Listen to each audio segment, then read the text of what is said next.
ఆయన మున్సిపల్ డిపార్ట్మెంట్లో 4th class ఎంప్లాయీగా పనిచేసేవాడు. ప్రతి ఆదివారం రెగ్యులర్గా మందిరానికి వచ్చేవాడు కుటుంబంతో కూడా. చూసిన వాళ్ళంతా అనుకునేవాళ్ళు, ఇది కుటుంబం అంటే ఇట్లా ఉండాలిరా, ఇది భార్యాభర్తల పిల్లలు ఇంత క్రమశిక్షణతో బ్రతకాలరా. చూసిన ప్రతి వాళ్ళు కుటుంబం అంటే ఇది ఆశ్చర్యపోయేవాళ్ళు, కోరుకునేవాళ్ళు. దినాలు అట్లా సాగుతున్నాయి.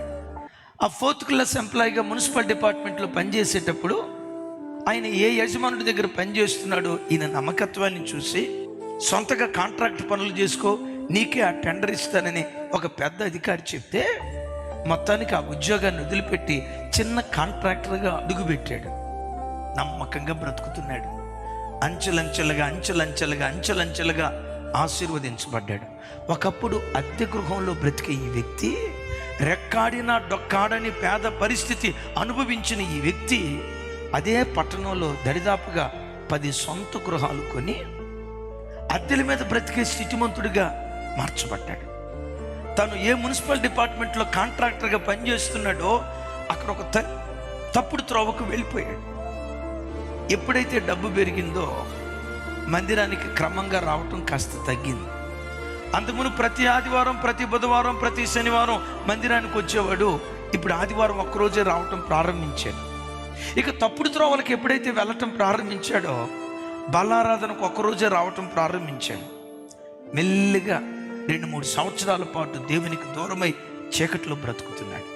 ఆ మున్సిపల్ డిపార్ట్మెంట్లో ఒక పెద్ద టెండర్, దరిదాపుగా 50 కోట్ల రూపాయల టెండర్ ఈయనకు వచ్చింది. పనిచేశాడు. చేస్తూ ఉండగా ఏం జరిగిందో తెలీదు, ఆ పని ఉన్న పాటున కుప్పలాగా కూలిపోయింది. 50 కోట్లలో అనా పైసా కూడా ఆయనకి ఇవ్వలేదు. అక్కడ అప్పు చేసి ఇక్కడ అప్పు చేసి మొత్తం అది కట్టేశాడు. ఉన్న 10 ఇళ్ళు అమ్మినా, ఇంట్లో దాచిపెట్టిన వెండి బంగారాలు అమ్మినా అప్పు తీరక ఇంకా 10 లక్షల రూపాయలు అప్పు మిగిలితే ఇప్పుడు అదే మున్సిపల్ డిపార్ట్మెంట్కి మళ్ళా నా ఉద్యోగం నాకెవరా? దైవజనమా, ఒకప్పుడు సూట్ కేసులు నిండా డబ్బులు పట్టుకొని వచ్చిన ఆయన ముద్దన్నం కోసం వెంపర్లాడుతున్నాడు. యవన బిడ్డలారా, ఏ చెడుతనానికి చోటిచ్చిన తస్మా జాగ్రత్త.